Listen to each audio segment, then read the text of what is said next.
sign. Right, this is going to go horribly wrong. I have a bad memory, so to remind myself what's been going on, I have presented here before for first talk on track 3 years ago, which went reasonably well. I'm local media star. Proof I was here, I can't even remember what year that was. Is that visible? Can people make out? Again, it looks lovely and bright on my screen. Last year I had a bit of a nightmare, so I did talk on building physical security games, CTF games for hackers, and I panicked a bit because I don't prepare my talks well in advance or practice them or rehearse or anything. So I had 104 slides, which I got through in about 35 minutes. So not to be outdone this year, I've got 202 slides to get through. There is no way I'm overrunning already. This is going to be interesting. Things I do quite often is I put my slides in my own slides and reference talks I've done and my slides for them. So I have to insert my standard meme that I use all the time, which of course is the awesome recursion one. So we all know what meme number 2 is. It's more recursion. I like getting people up first thing in the morning when they're hungover because that messes with your head. What else have I been up to? So me and Tim, some guy called Tim, have been wandering the country, doing lots of things at conferences with our merry band of helpers under the Moon on a Stick banner. So thank you to any of you that came this morning and had a play. The other thing I've been doing is collecting a lot of locks. I'm not going to say how much money I've spent in the past year because I don't want to remind myself. So I did talk at Leeds, started, and I thought, well, I'll do a talk just exploring this collection of locks. It'll be one talk, it'll be dead easy. And I got through about a fifth of them in Leeds. So with that one, we started looking at I don't know if the videos are online yet, or if they're going to be, but we started looking at the history of sort of warded locks and then into lever locks, interesting old safe locks, more modern block varieties, even more complex sort of key changing blocks, which are really interesting. And there might be a video online at some point with me rambling incoherently while putting up lots of pictures. Very much like today. Sorry about that. There is one thing I forgot to mention in that talk that I promised I would, so because this is being recorded, I'll say it now. Somebody I met at LockCon, which is the Dutch conference run by the Dutch Tool Group, did a really interesting talk on detector locks and tamper-evident locks, which is what led me to buying a bunch of the stuff I did and a bunch of the stuff I talked about. And she was good enough to upload the slides, and I completely forgot to mention it. So many thanks to her, and they're worth a look. So that's what's gone in the past. What are we doing today? So, starting with some solid foundations. Obviously, that's always good. A bit of history, because I'm getting old, so I like telling people about old things. Bit of a tangent, because it's me. Some wanton destruction, because that's always fun. A ridiculous number, unnecessarily number, a large number of pictures of locks that I will ramble about, hopefully with 1 or 2 interesting facts. A few more rabbit holes and some tangents, because again, Ryan was saying this morning, the trouble with my talk, I just ramble, I'll go on about something and then wander off and talk about something else. Some more pictures after that. And then something I'm quite ashamed of, and then I'm going to get drunk because I think I'm going to deserve it, and we're still running behind. So, standing on the shoulders of giants, with a bit of imposter syndrome thrown in. So to start this, I did my usual, go and look at these books. I've talked about them before, they're really handy. Don't talk a lot about this Detainer hooks, which is what I'm going to talk about today. However, there are some interesting resources and people. So this is a guy called Han Fei. I forget which lock company he works for now. He's over the years, he's a serious lock collector. I mean, he was at the conference in the Netherlands, and one of my friends was saying to him, "Oh, yeah, I collect locks, I've got a few hundred." And he's like, "Yeah, I've got several thousand." But he's done some amazing documentation, written some really good articles on them, which are online on his website. So those are worth a read, especially the history of Abloy, all the different Abloy disc Detainer locks. There is, he's got more interesting information than I could cram in today. The other one is my friend Matt. Matt is amazing. Former IT guy, got into locksmithing, he's a 7th generation locksmith. He makes amazing tools, he's done some awesome talks. It's going to be very difficult for me today not to just be like, oh, Matt said, oh, Matt said, oh, Matt said. So I'm not going to talk a lot about the attacks, because attacks is his thing. I would definitely recommend go watch his videos on YouTube. He also sells some really good tools. Comparatively cheap, although they're expensive, but compared to people who were selling them before, and he's a lovely guy. Like, he will sit and explain stuff in detail over and over and over. He's also, so he spent about 6 years breaking the Aboy Classic, which they said was for reasons that I won't go into, because again, I'll just be saying Matt said. So he spent 6 years breaking this lock. His thing is finding 0 days in locks effectively. He likes burning locking stuff. So he wrote a fascinating article, which if you get in touch with him, he will send you. It's about a 25-page essay, I think, explaining the lock, how it worked, how he attacked it. Well worth a read. The other thing is he sells a tool called the Silver Bullet, which has by far the best user manual I've ever read for a lockpicking tool. Again, it's about 25 pages of, these are the locks, these are how they work, these are how you attack them, here's how the tool works, all that sort of stuff. So again, follow him on Twitter, drop him a message, buy his tool perhaps. I don't get commission, sadly. Right, now the other thing, so I hang around with a lot of locksmiths. You all think I'm amazing and know loads of stuff about locks, and I'm not, and I don't. So I love hanging around with locksmiths because I am literally the stupidest person in the room, and they're all lovely and they'll explain stuff if you ask nicely. And I used to do stuff under the banner of like the amateur locksmith. Next week I'm getting a formal locksmithing qualification, so that one's going to have to die.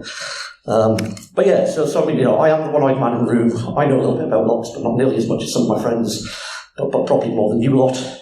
So I am now going to talk through, a bunch of stuff around disk detainer locks. So the history of them is quite interesting. They were first designed in, I think it was about 1907 by a Finnish man.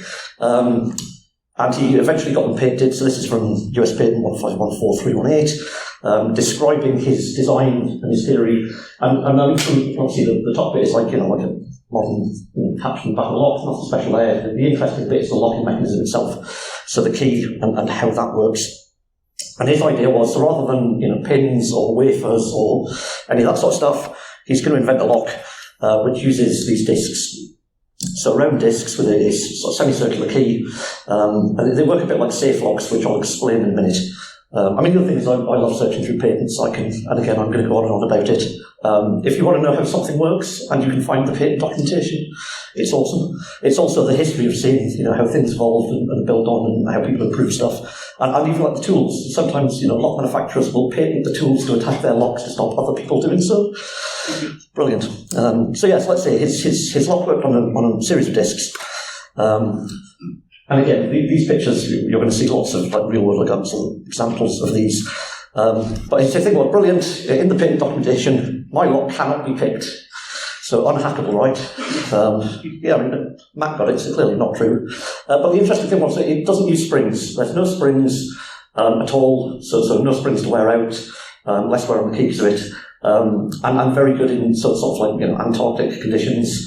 Where stuff's exposed to cold and stuff, they don't suffer from some issues that pin tumblers and other locks do. But again, Matt makes a point. People haven't really looked at these locks. They think, oh, they're novel and weird, and therefore must be secure. But like anything else, they're not. They're breakable. So tangent number one, rotary combination locks, because again, understanding how these work will sort of help explain the disk detainers. So people familiar with padlocks or safes you get, and they're really simple. So the wheel you drive on the front drives the disc at the back. Now these don't have drive cams, which safe locks do, because you pull the thing open yourself. You don't rely on the lock to open it. But basically, there's let's say you turn the wheel, which turns one disc. Hang on, I've got a laser pointer. So the disc that you're turning has a notch cut inside of it, and it has a little peg on both sides. So you turn one wheel, which then picks up the next wheel, which then picks up the next wheel, which is why when you're dialing combinations, you do it like 4 turns in one direction, 3 in the other, 2 in the other, because you're stacking those discs up back to front. And obviously, when the cuts in the disc don't line up, lock won't open. When they all align correctly, something will drop into that. So these are termed gate and fence. So the cutout on the wheel is the gate, and the fence is the thing that drops into it. And again, it's obviously, that's a very cheap one made just to demonstrate the purposes. You wouldn't actually use it for anything. Obviously, that's a real one that I've chopped up. And again, so there is one disc that you turn, it's got a notch cut out, there's a fence up here, will try and drop in and you pull the lock, and obviously only when it's aligned will it go. Close up of it. And then, the other discs, again, they've got these little flies and wheels that make the disc turn. Now, say, we also this morning had some safe locks out. I'm trying to learn how to manipulate these open, but it's a lot of time I don't have. So again, huge, big, chunky. This is a Chroma from the 1980s. But theory's sort of similar. You're turning this wheel here, which is the drive cam. So, I mean, some safes, you'll have a handle to actually open the door. These ones, you just dial a number in, and then you turn the disc back on itself, and that thing there catches on the cam, and it opens. But again, a series of, that one's 4 numbers, so 4 discs. I then have this weird other one, so that's a group 2, so safe locks are graded, group 1, group 2, depending on how secure they are. That one doesn't have any sort of fancy features to stop you, manipulating it, whereas this Lagarde does, so it's got this weird spring-loaded thing, so the cam is only ever under spring tension when you're at the right position to pull it in, so you can't feel stuff, is the theory. Again, I've not taken it apart yet, because I'm scared. Because it'll be difficult to get back together again. But let's say, secure locks. The other thing, so I love things with patent numbers on, because it's awesome, I can then go and read stuff up. And all the stuff I mentioned, a lot is stuff that's, been common in safe locks for the best part of 40 years. So things like being able to change the combination using a key, so you open the lock, stick a key in the back, turn it, and then you can reset the combination. I would think about what to do, so relocking mechanisms for if they're subject to heat or drilling attacks, because obviously a lot of the time attacking saves is a case of drill a hole and then see what's going on. And then the final patent was the idea of having these sort of covered wheels so you can't see in, because a lot of the time, how do you work out what the safe combination is? Well, you watch somebody dial it in. So they designed dials that only the person operating it can see. So patents. Oh, and then I have another weird Lagarde lock in my collection, which, if you look at the back of it, well, that looks fairly similar, and it's got what looks like a spindle hole, but except you open it up and it isn't, and it's got this weird key. So yet another thing, I don't understand how it works. I did do some research and take it apart. But clearly the mechanism is similar to a safe, but it's not a disc detainer, I don't think. So anyway, tangent done, back to disc detainers. So the basic anatomy of them, on the left here you've got a series of washers. These are just used to space out the discs themselves, which are these things.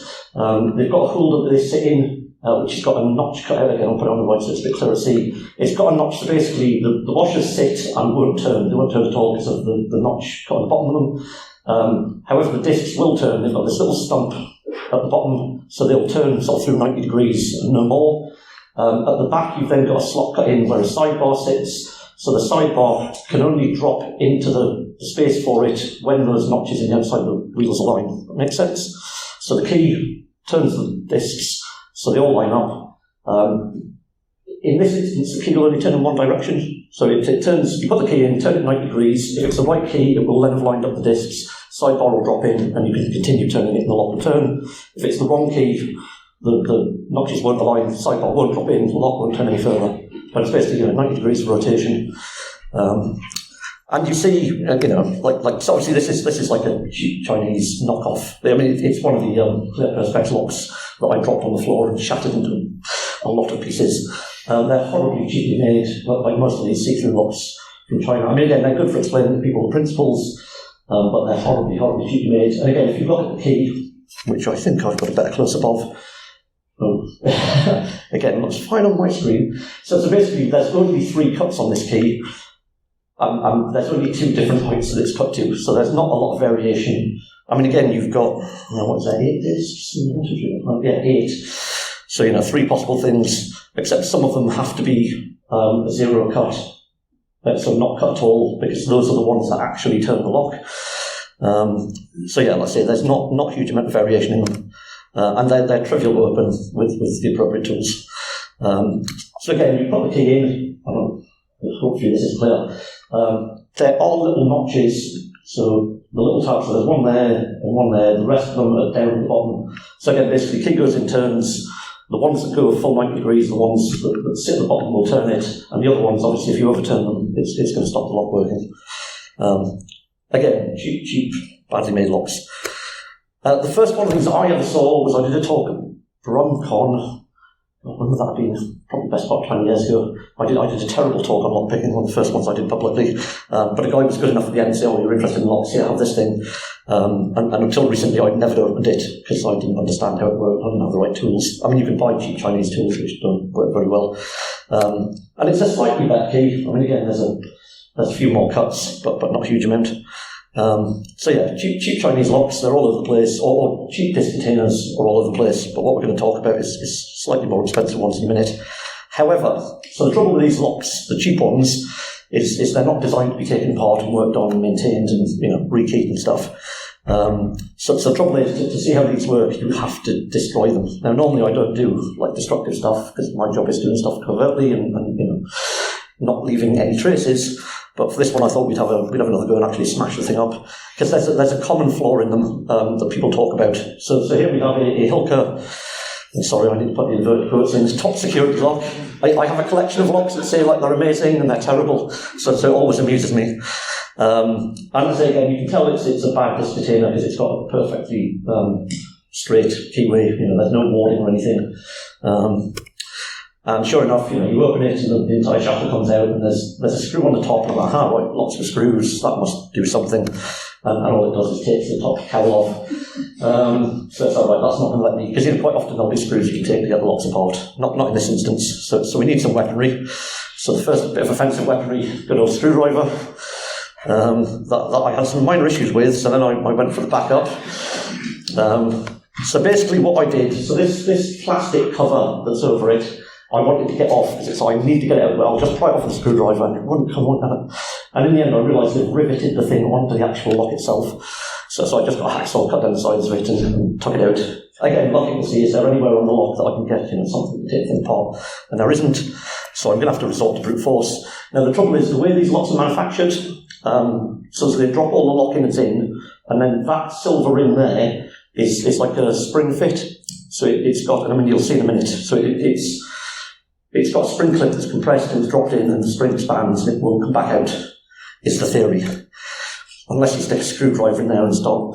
And people say that, it's trivial attack, dead simple to do. It's surprisingly difficult to, and I mean, again, practice probably it's perfect, but it's surprisingly difficult to get that bloody thing out. So I'm sat there in the basement with my screwdriver, and eventually that bang, and I hear it hit the ceiling and land somewhere behind me. But I can at least see the inside of the lock. So this is the bit that's come out, and if you look, there's, like I say, that sprung steel clip that holds it in place. And then obviously you can see inside the lock, one of the discs is jumped out, but thankfully only one, and I can quite easily work out how that fits back in. And the various stages of the locking. So first picture, obviously nothing's lined up, so the sidebar isn't in, so the lock won't turn. So there's a little channel like up the top here that the sidebar sits in, but as soon as you try and turn it, it won't. Just before we're lining up, and again you can see it's sort of sat at the edge of the chamber because that hole isn't the right place, it won't drop. As soon as that goes in, sidebar will drop in and the lock will turn. So let's say they're not complicated things at all. And we can pull the disc back out and have a look at it.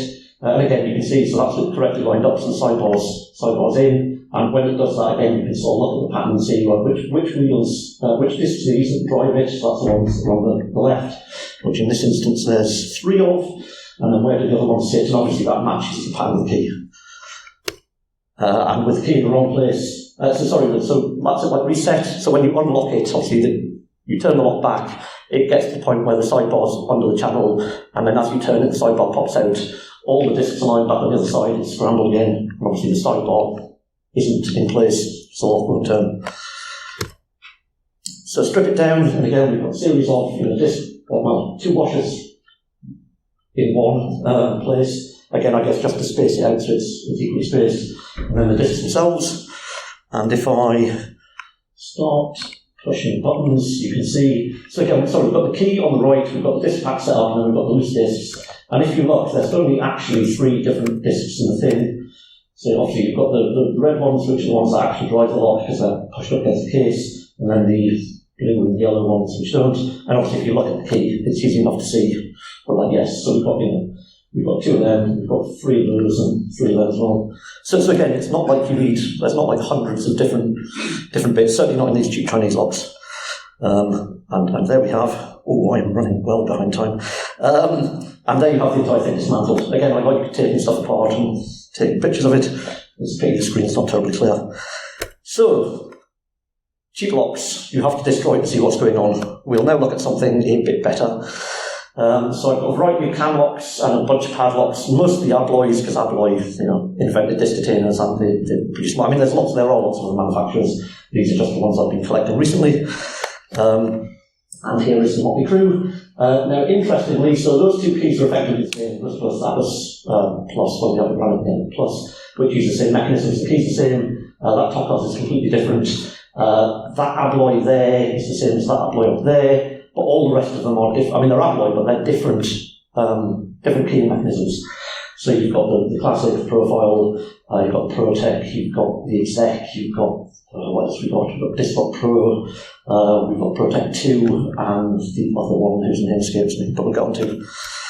So the cam lock is the classic one. So again, simple lock, and you can tell these because they've got this perfectly half circular key.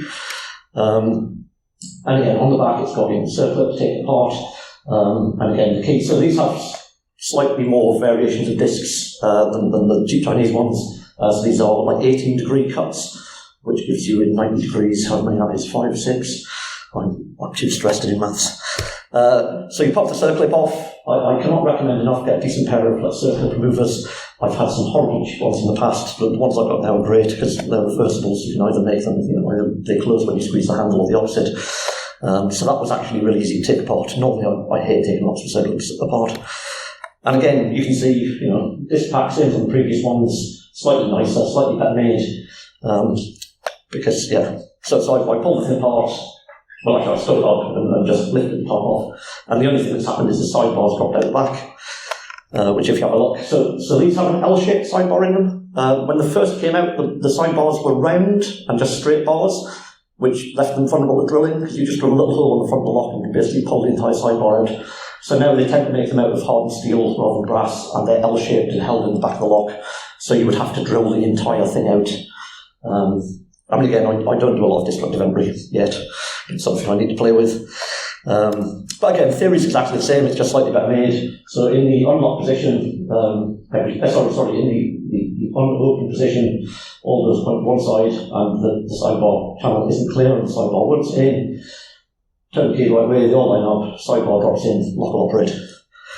This one's interesting because there's actually two chambers for the sidebar sitting in the lock, so it'll turn 180 degrees and stop again, and turn 180 degrees and stop them. Often they only have one. The other thing about these locks is when you get them, they're always full of oil and stuff. So what I thought was a single washer, putting the thing together actually turned out to be three. And again, looking at the discs, so there's a couple of interesting bits on here. I mean, obviously again, you've got this washer, this washer, this washer. What can we talk about? So false gates. So the real gate that the sidebar sits in, but then to confuse people trying to pick them, they have these false gates. So again, if you're trying to feel things clicking in place, that'll throw you off. There's this, you see how this one's got like a notch cut out of it? So some of the early tools that attacked them used flags like you use for dimple lock picking. And again, that cutout is basically to stop those working. The other thing is the final disc at the back. So the first disc, they took the notch off. So the trouble is, that means to drive the lock, because the only ones, if there was a notch on that disc, you can use that to tension the lock up, and then you've just got to get a tool to manipulate the rest. They got rid of that, so the front thing's free spinning, which helps against drilling attacks. But it also means you have to tension the lock from somewhere deeper in, which means you need a tool tensions from the rear, which means you've got less space for your tool to get in, which apparently when you're making tools for this thing makes it a lot more complicated. The other interesting thing is I chatted to one of my mates, but not Matt, we think this thing at the back, so the reason we think it's got a cut out there is if you try and put something in and just force it, that will deform there, rather than, because another common attack against these is if you've got a hardened steel sidebar and brass discs, if you put enough force on it, the steel will just dig into the brass and you can force it open. So we think that's a mechanism to try and stop that. Right, and again, picture of it in bits. Profile is similar, except different. So the idea with this one is rather than a perfectly semicircular hole, you've got these profiles going into it. And obviously the key has matching profiles, so only the right key will fit. And I'm digging around, found some patents talking about Abloy in their profiling, which had a lovely exploder diagram. Again, I love this sort of stuff, showing how things work. But what they're actually talking about is we can do different profiles for different things, and we can build up like a master key system based around these.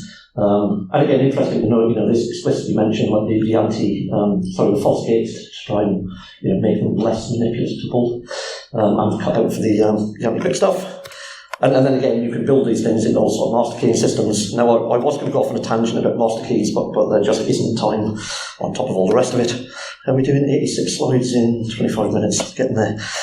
So I will talk about keys slightly with a slight nod to get field. So the question is, why do lock manufacturers care about keys? They make locks, right? They sell locks, they make money selling locks. Now, you make money selling the key blanks, and what you want is key blanks that other people can't copy, so you patent them. And in fact, as I was preparing this, there was a brilliant article on lock reference by, I can't think who wrote it. Anyway, but talks about locks and why they have this stuff. So as a quick example, I'm like, I need to find something about keys and why they're patented. So I grabbed my trusty Garrison, which was the first lock I ever bought that actually came with a card. So manufacturers will only make you the keys if you've got the card to prove that you're in the actual lock. Again, sort of key control, it means, they're more secure, right? You can't go and buy blank keys or go and get them copies cut. It's a more secure system.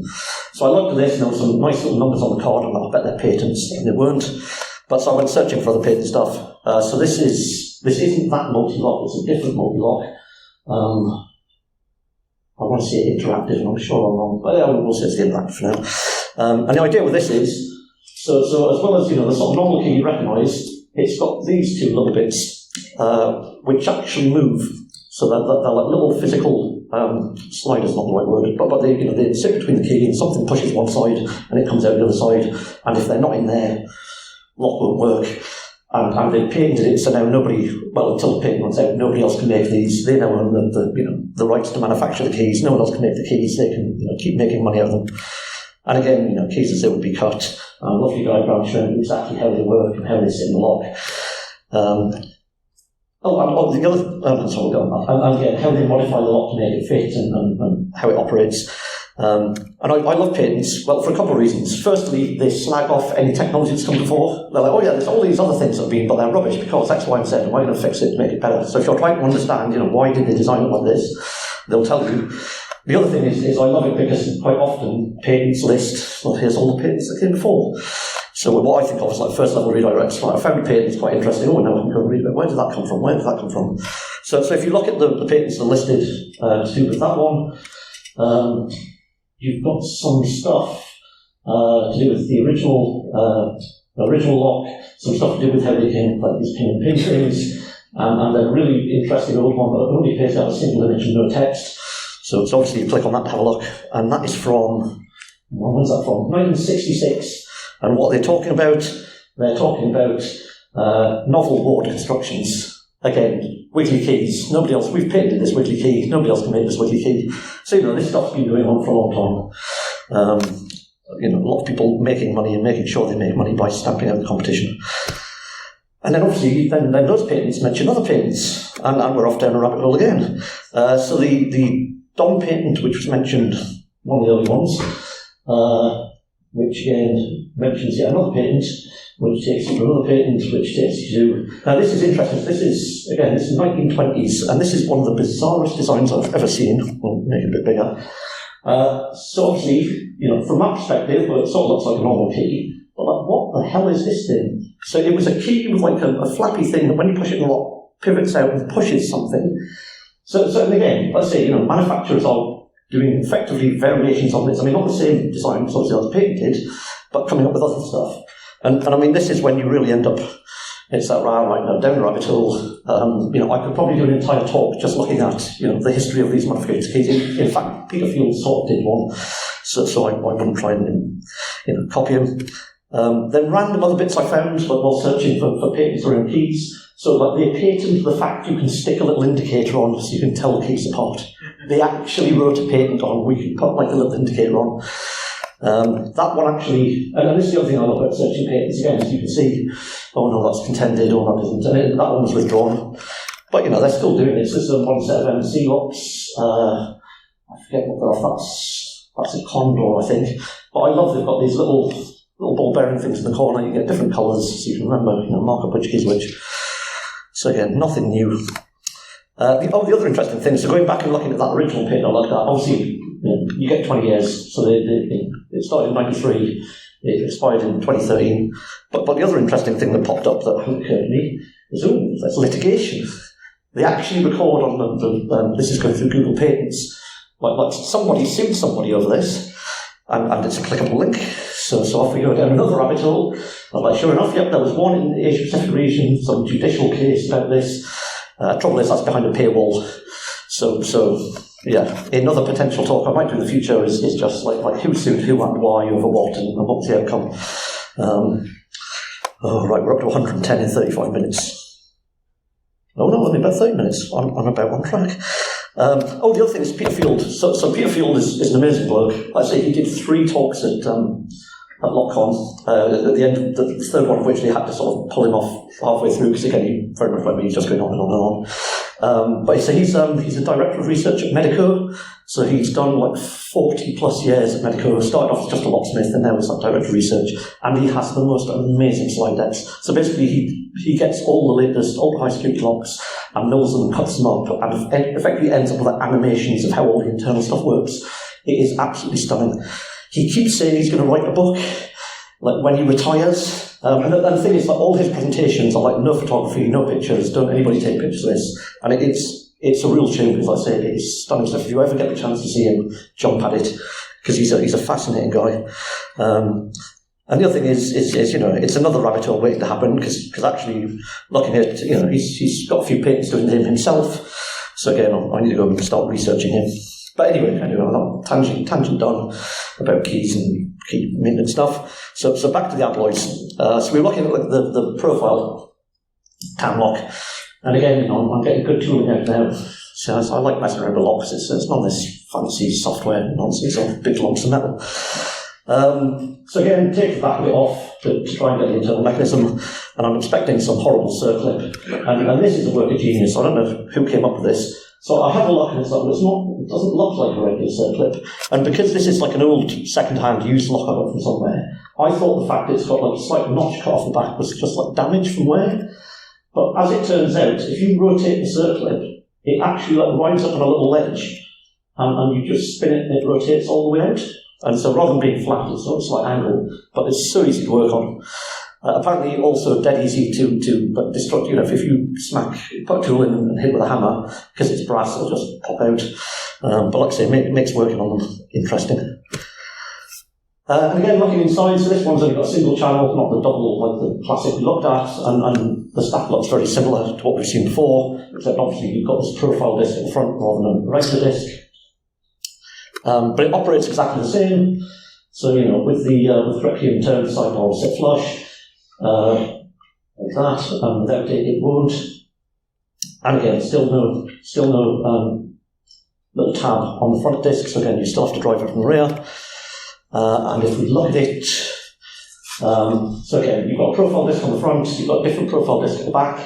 So one is on, what's on the inside of the key versus what they come on the outside of the key. And then otherwise, it's the same as before. Washers, discs, little notches and little tabs on them, and it operates exactly the same. And yeah, so that's it, profile front and back. So again, a very blurry picture of the key, which I've flipped the right way around. So obviously, that bit there matches that bit there, and that bit there matches that.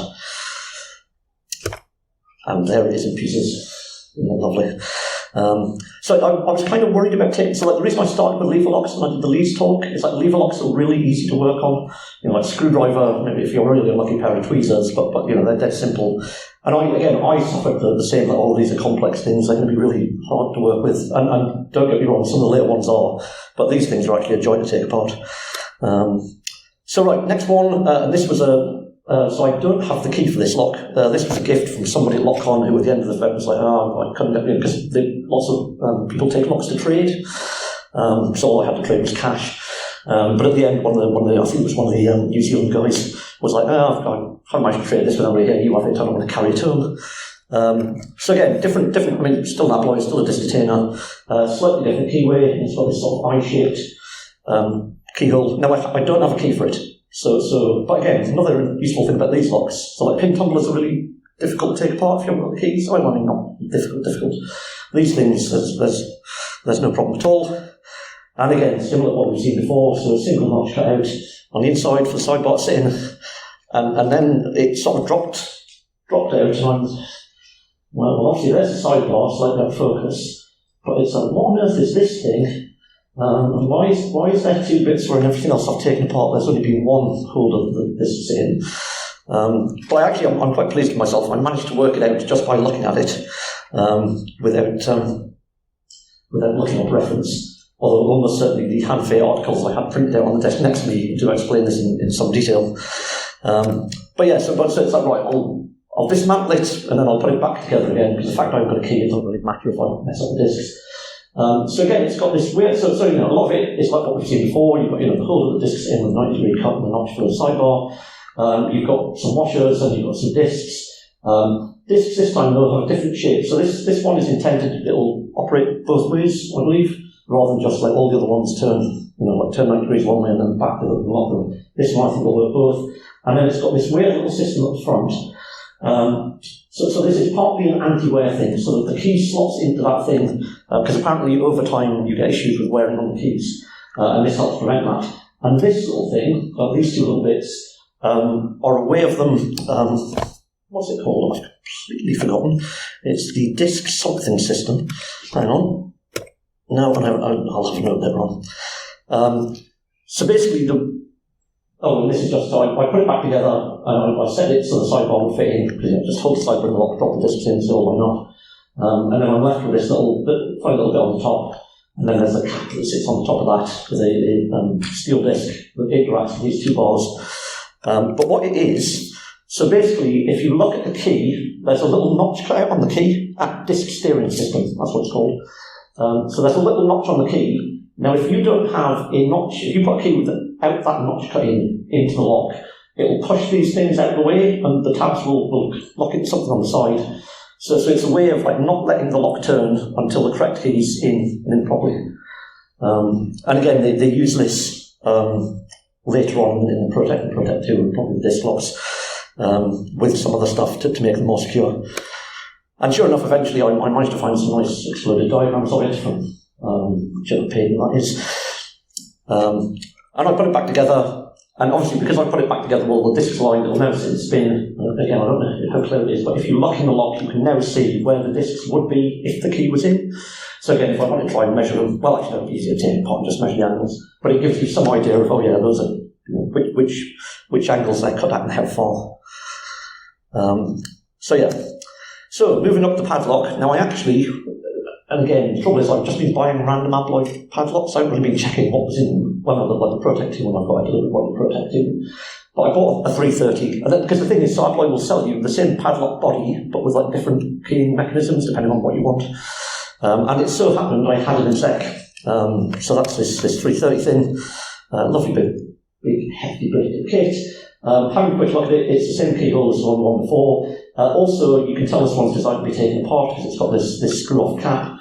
Now, obviously, you can't, when it's locked, you can't just screw it apart and take the locked bits. That would be kind of counterproductive. So what there is there's a hole on the side of the padlock, and when it's shut, the shackle is blocking that hole. However, when it's open, that hole you can get into, and there's, again, bad picture, but there's a little grub screw. So you grab an Allen key, and you take this little grub screw out, and you like the grub screw, and then it will let you unscrew the cap, and you can get at the innards. And again, this looks similar to what we've seen before. There's a steel disc on top of those two little pegs poking up from this steering system. And the other thing I noticed is it's sprung, so there's actually a spring on the back of it, which I'm not sure whether that's to try and help deal with people, because apparently common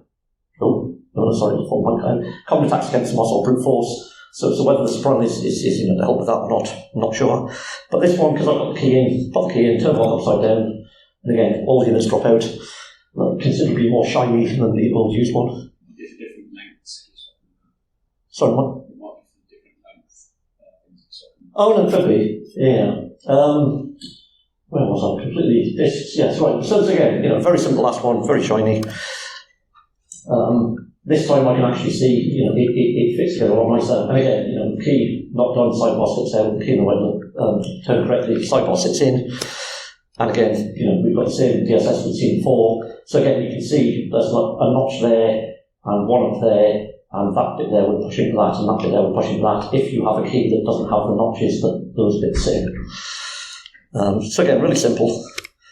And more. Same thing. And I was trying to get a picture showing how that works, which sort of, again, you can see it's sitting in the notch there, so things retracted, and there it's not the clearest of pictures. My apologies for that. Now, the other interesting thing about this lock, because again, so this is, I think this is one I bought off a Finnish guy at LockCon. I don't think this is one I got off the internet. But obviously, that's your sort of normal discs. You've got, your true gate and then a few false gates around it. But then I noticed this one. That's a very wide true gate. So I think this lock has been set up for master keying. So again, the idea being, you have different keys will open some locks and not others. But it's like in a pin tumbler, you end up with a lock with multiple shear lines. This is the same difference. If you put a key that turns it in, so that bit's exposed, it'll open. If you put a key that turns in that bit, so you can do this master keying thing. And sure enough, there were a couple more discs with big chunks cut out of them, or some that had 2 chunks cut out of them. So again, I think, like I say, this has been set up for master keying, which some businesses have a need for. Arguably, you're making the locks weaker because there's more legitimate ways to open them. But like I say, for some people's purposes, it's necessary. And another one with, again, you can see the false gates, and then there's 2 true gates. And there we go. It all nicely disassembled in bits, all very shiny. I did get them all put back together, and they do all work. Right, next one is I want to have a look at a 321, which is the smallest Padlock I've got. It's got a Protec system in it, which is Protec's 20-some years old now. It's gone out of patent, which is why the Protec 2's come along, but we'll go on that in a bit. And like I say, it's a tiny, tiny digital thing. Again, I have the card to prove it's original, so if I want to get the keys cut, I can. It's got what looks like a thing that means we can disassemble a lock. Brilliant.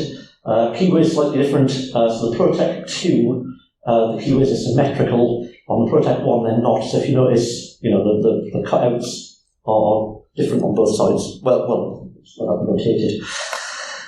Slight problem with this is I go to look on the side where normally there'd be the hole to put the Allen key in, and it looks like it's been riveted. So I can't take it apart because I'm not going to drill it just to get it in bits. Fortunately, to show you some of what the inside of one of these looks like, I've got some slides from somewhere else, from another talk I did ages ago. So back in, it was one of the early 44 cons we used to do lockpicking workshops at, and I met this amazingly generous guy who would come along and talk to me about locks and give me these ridiculously expensive, bear in mind they were probably a couple £100 each at the time, that somebody has cut away so you can see all the internal workings. And I absolutely love these things, again, for teaching people, for explaining how locks work. They're brilliant. So again, the Protec, it's a disc detainer, it has a lot of discs, it has a lot of false gates, so there is a false gate in every possible location as well as the true one. It also has a sort of variant of the disc steering system, which they use to lock it out if the correct key is not fully inserted. It also has, which it lifted from the Disclock Pro, these steering bars, which again, there's probably a slightly clearer picture, or we'll definitely talk about when we get to the next one. But yeah, so the steering bars are used to allow it to rotate in both directions. But again, I can explain that when we get the pictures of the one on the other locks part. And they're beautiful. They are like little works of, engineering marvel. And the trouble is, of course, normally you wouldn't get to see any of this. You just buy a lock and it's all hidden away inside. But, it reminds me of like clockwork. So I filmed Take Apart Protec, so it's still on the list. And I'm like, right, well, next I'm going to have to go at this Tokos thing, which I know nothing about. Somebody told me they have interesting internals, so I bought one. It was probably that. And I'm like, well, how hard can it be? I'll take it to bits. So again, it's padlock. It has keys which they're not really like the Protec, but then the Protec have patented the way their keys work. And it's got, keyhole on the bottom, but no obvious way of taking that apart. And that's because they've top loaded it. So you look at the top in between where the shackle is, and there's one of these screw things. And again, like the previous one, you can't take it out when the lock's locked, but once it's unlocked, you can get the grub screw and pull the thing apart, and then the top just unscrews. And you look down, and sure enough, you can see the ball bearings that lock the shackle in place, and the cam that activates those and the lock is somewhere underneath that.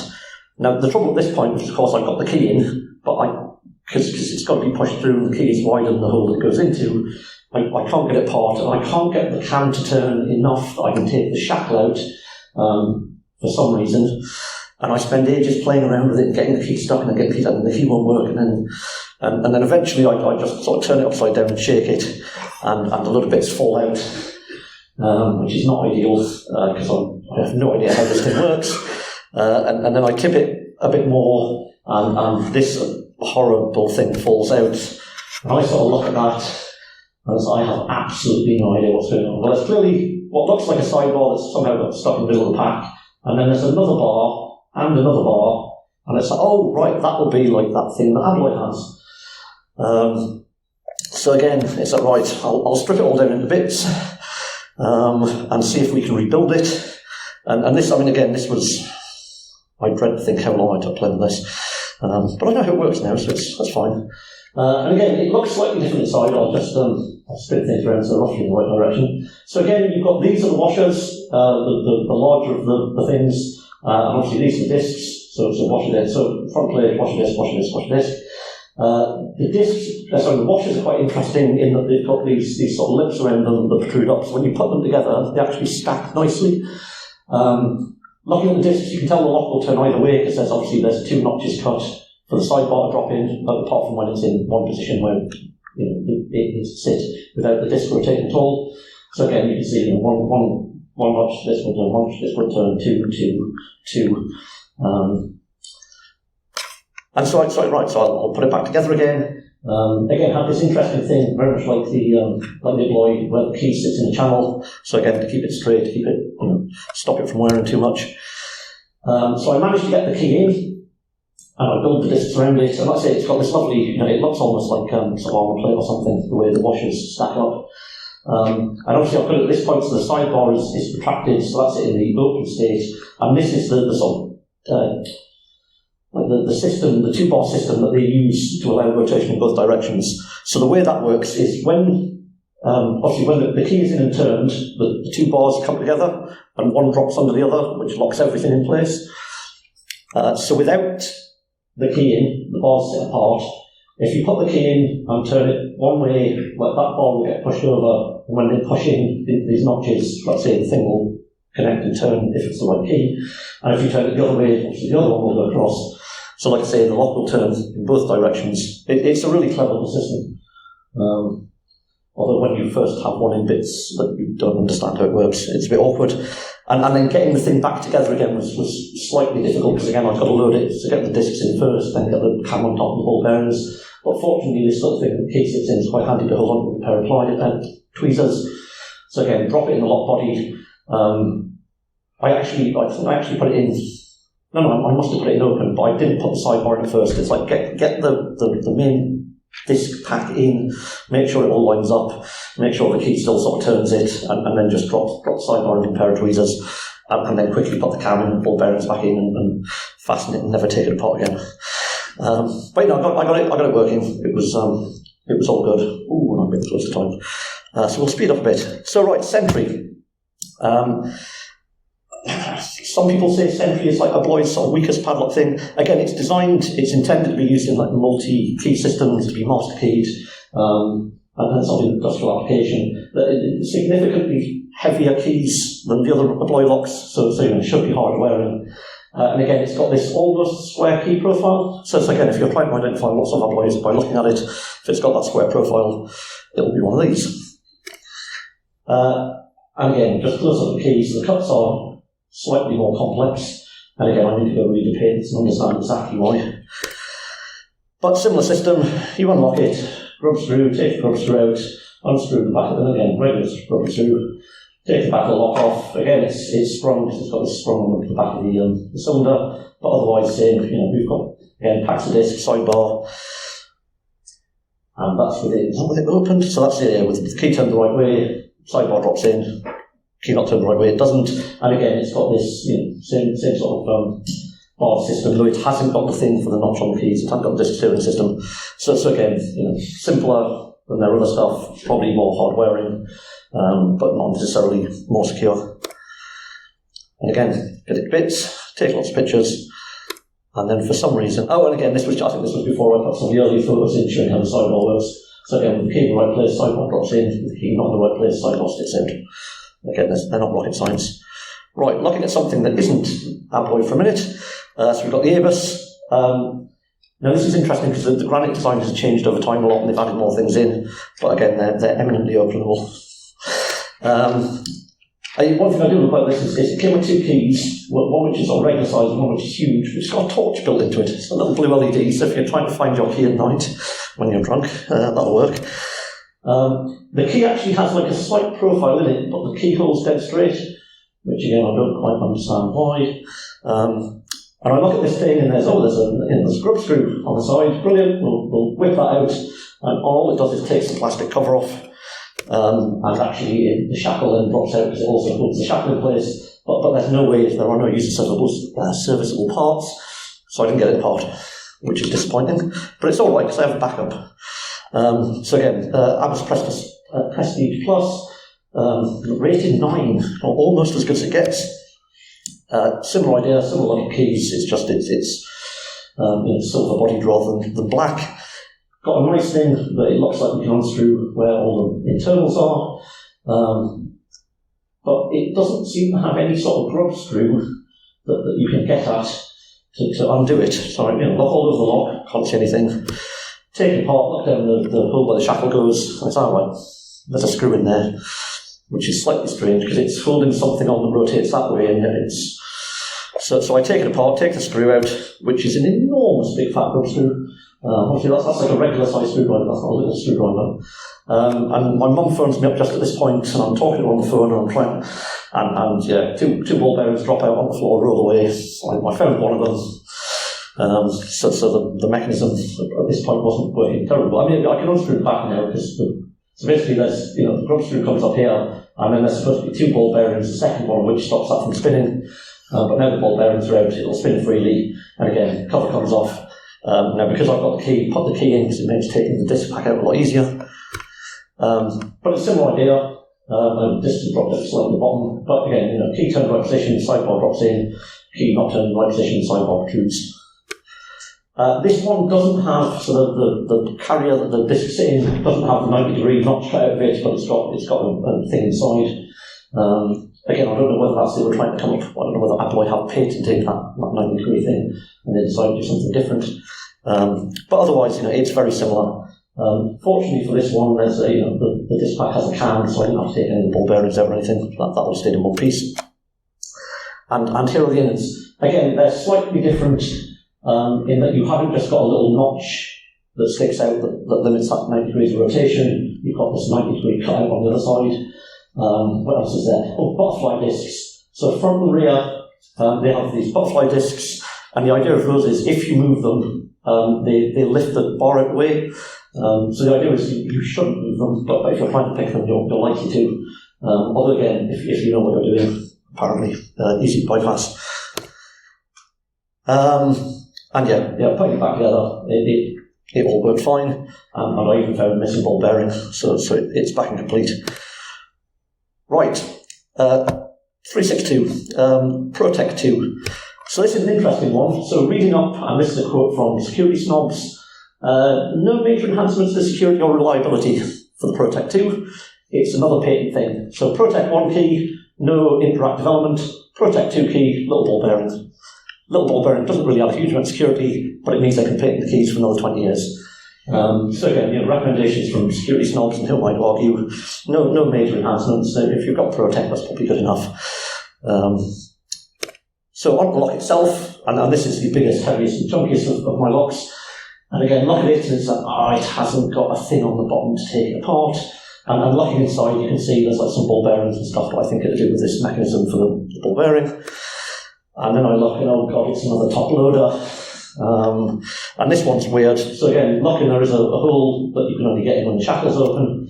So I jam the Allen key in there, and I start unscrewing, and I keep unscrewing, and I keep unscrewing, and I keep unscrewing, and I keep unscrewing, because this thing has got like the longest grub screw I have ever seen in my life.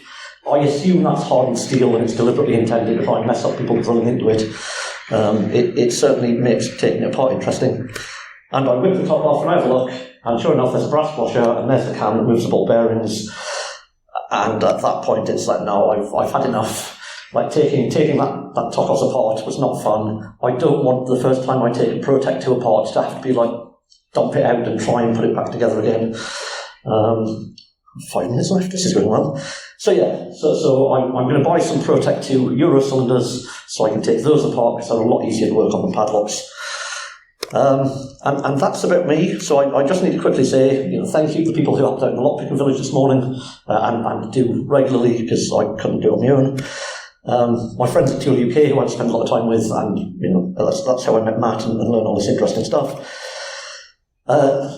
People over at uklocksport.co.uk who were the people I went to the Netherlands with, and we had a whale of a time. And then finally you lot for having sat through what is frankly a load of nonsense. And the organisers for letting me do it. So that is 202 slides in about 55 minutes. Any questions? Stunned silence. How many times do you stab yourself in the hand with a screwdriver while trying to take this retaining spring? Doing this, none whatsoever. Doing regular pin tumblers all the time. No, I mean, again, so like the first one with the circlip was actually one of the easiest circlips I've ever taken off a lock in my life. It came off so easy, which I put down to those amazing tools I've got. And the rest of them, there's nothing difficult, no force required. And sorry, I forgot to repeat the question. It was how many times did you stab yourself in the hand whilst trying to take these things apart? Now, listen, they're not too bad to work on. I mean, the Tokos was a pain because I've never taken a top-loading padlock apart before and I have no idea how the internals work and it fell to bits. But having sat and looked at it for a while, it's fairly easy to work out, this is how these things go back together. But now, let's say they're not as easy to work on as lever locks. But arguably better than pin tumblers and stuff. How long did it take to take them apart? How long did it take me to take them apart? Not very. Putting them back together, however, slightly longer. So no, I mean, again, they're really easy, especially if you've got the keys, because it's, you take whatever it is off, stick the key in and pull it to bits. So I mean, yeah, a couple of minutes, not more. Let's say getting the Tokos back together was maybe 3/4 of an hour. But yeah. Call it a day. Thank you all very much. I'll see you next time.